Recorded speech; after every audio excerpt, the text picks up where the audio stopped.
Hey everybody, Nick here, and today, well, I've gotten a lot of requests to do a collection overview. It's been a little while, since July actually, since I talked about the knives that I personally own. And so I'm going to go ahead and do that today. And I've kind of broken these knives up into two groups. On the top row here are the knives that are mine, that are part of my collection, and that I expect to stick around for a little while. Although, who knows, things come and go. And on the bottom row, these are knives that I own, but I mostly own because I'm a gear reviewer. If I wasn't doing reviews, some of these wouldn't stick around necessarily. And these guys down here don't get carried very often particularly. So anyways, let's just go ahead and jump into it. On the permanent collection side, I have what a lot of people consider a centerpiece of my collection, which is the Grimsmo Norseman here. This is a great knife. Mechanically, it's also a great knife in terms of fit and finish. This is in many ways well, it's a high watermark for knives for me. It's a great, spectacular knife. I loaned it to Tony Scullambrini at Everyday Commentary recently, and every day it was gone, I missed it a little bit, and so I think this one's going to be sticking around for a while. Speaking of knives that are going to stick around for a while, this is a Graham Mid-Tech Razel. This is a great knife because it's a good hard use sort of an affair. It's got a beefy blade. I'm not particularly afraid of hurting it in any way, but it's still a good cutting tool. And so it's really a great piece in my collection, and it feels that niche. This is the knife that has kicked the PM2 out of my pocket, the ZT4 562CF. This wins out over a whole bunch of other knives that I really, really like on a regular basis, so it's a gem. Spyderco Sleesh Bowie. I don't really feel like I need to express my devotion and love for this knife, but I'll just say that it gets pocket time regularly. Very often these days, my pockets are filled with things that I'm reviewing, but when I get a day to just carry something I love, usually it's the Sleesh, maybe the Tylock, maybe the Delica, or the Norseman, very often when I've got it around, so it does get a lot of pocket time. My love for this is unflagging. This is a little Leatherman Squirt P4, which is a knife, but it's mostly a multi-tool. The beautiful part about this is that it's actually very nice in cities or situations where people are very scared of life. So if I need to go into Chicago, I may throw this in my pocket. That way I've got a knife for cutting things open, but nobody in their right mind is going to harass me about it. And so that's nice. That's the niche for this guy. Chris Reeve Tylock is still an incredible knife. I use the Shabazz clip on it. It's spectacular. And this guy gets a lot of pocket time because it's a nice mix between a very functional, capable cutting tool and a piece of art. I can take this out of my pocket, and really, I love that aspect to it, the artistic, and it's so light and it's easy to carry that it's just great. This will actually often travel with me because it's such a good all-arounder sort of thing. This down here is the newest edition of the collection. This is the Spyderco Para 3, which is in many ways, well, it is exactly a smaller PM2, and I'm testing this guy out in the permanent collection to see if it gets much in the way of pocket time. My biggest issue with the PM2 is the size. This is a great knife. I'm sneak previewing a little bit because I think my review of this will go live tomorrow, but still, it's a great knife, and I'm really curious to see whether it's going to get a lot of pocket time for me. Can't wait for an M4 and carbon-fiber version of this, just saying. This is the Spyderco Rhodey. I haven't reviewed this yet, and that's a terrible oversight. I never review things. I'm slow to review things that I actually own, because I've got a billion other things I got to review, and I got to get back to somebody else. But this is a gem. I'm going to say it absolutely. It's got its flaws, but I like this knife a lot. It's another great travel sort of option. This right here is the Gareth Bull Miura. You may recall it from earlier videos, but actually it's looking a little different now. It got blasted by my buddy over at Spade Knife Works, who also put an edge on it for me. Did a great job of it, and but anyways, I reblasted it because I screwed up the original blasting by trying to remove a bad screw that it had in there. Scraped it up a little bit, and so he did the blast, and I like it even more now. It's a spectacular looking knife. This right here is your Spyderco Dragonfly, another great travel knife, and frankly another great small knife. It's really lightweight. It clips in the pocket and just disappears. In the ZDP steel, it's spectacular, and frankly, it's great. And the fact that this particular one was a gift from a viewer just makes it all the more happy for me. And then finally, of course, the Delica. This is an inexpensive knife by my standards at least, but it gets a lot of pocket time and it gets a lot of love because it's just a great design.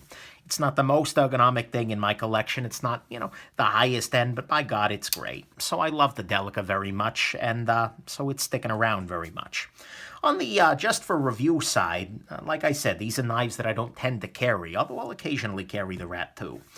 This is a Spyderco PM2. You may remember I had a brown one a while back. I actually sold that guy to sweeten a deal, and then I got an offer on this. A buddy of mine went to the Spyderco second sale and picked this guy up for me. This is an M4 and Carbon-Fibre Spyderco Paramilitary 2, and that's just great. I love M4 very much on this knife, and this is a great knife. I like it, and I'm glad to have it around. It's also a great size comparison for things.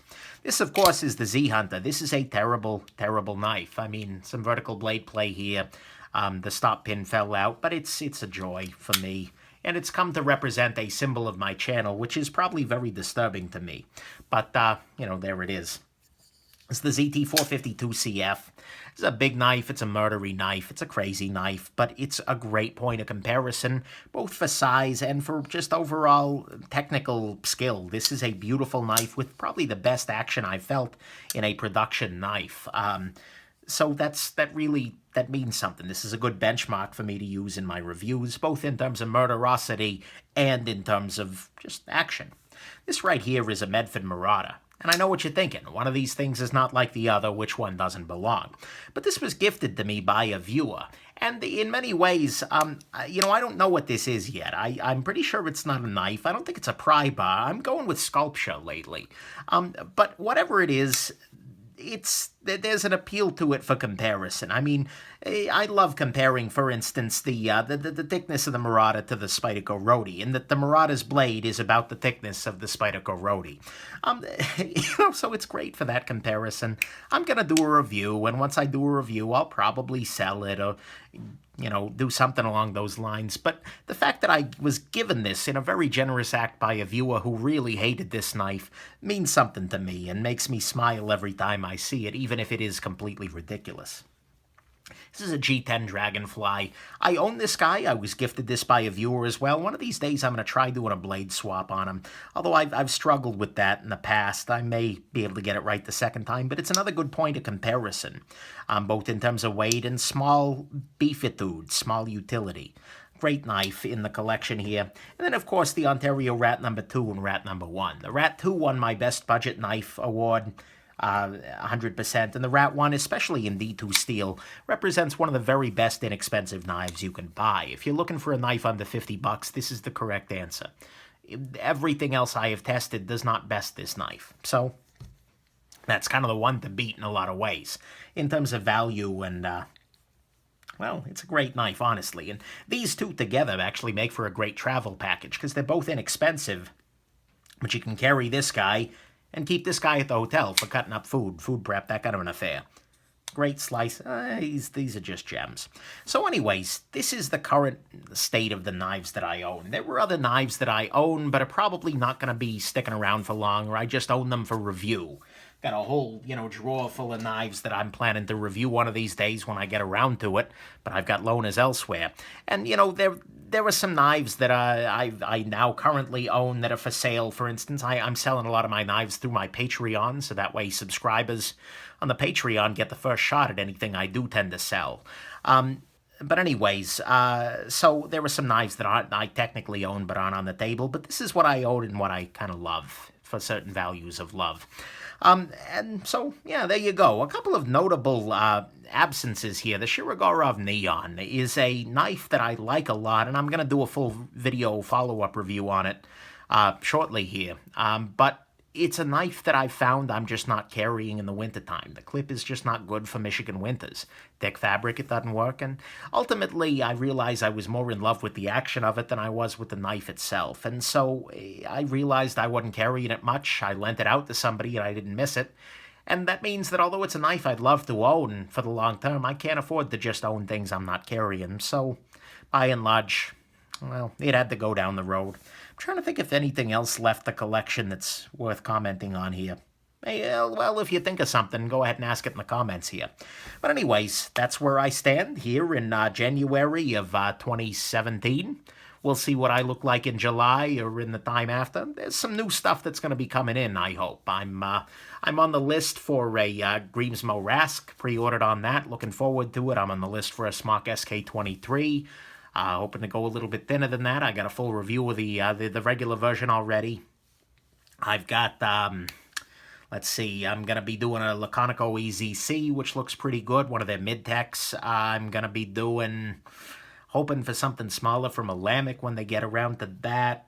What else am I looking forward to? I'm probably going to do a smaller Shamwari off of Gareth Bull when he gets the bearing design sort of perfected. Really looking forward to that when that happens, and so something may leave to make room for that. We'll see.